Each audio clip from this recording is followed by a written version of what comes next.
صلی علی سیدنا صلی اللہ علیہ وسلم بسم اللہ الرحمن الرحیم۔ حضرت حافظ پیر ذوالفقار نقشبندی صاحب نور اللہ مرکزہ اللہ کے حضور حاضر ہو چکے ہیں۔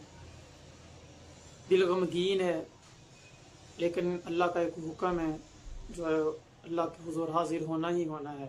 میں بذات خود ان سے بڑا متاثر تھا، ان کی کتب بیانات سنتا رہتا تھا، کتابیں میرے پاس پڑھی ہوئی ہیں، ان کو بھی پڑھتا اور بڑا میں متاثر ہوا ان سے۔ اللہ رب العزت نے ایک خاص ملکہ عطا فرمایا ہوا تھا۔ اللہ تعالیٰ سے یہی دعا ہے کہ اللہ تبارک و تعالیٰ ان کی کوششوں کو اپنی بارگاہ میں قبول و منظور فرمائیں، اور وہ جو روحانی اور نورانی کام کر کے گئے ہیں اللہ ان کے لیے صدقہ جاریہ بنائیں۔ اللہ خاص اپنے جوار رحمت کے اندر ان کو جگہ عطا فرمائے، آمین ثم آمین۔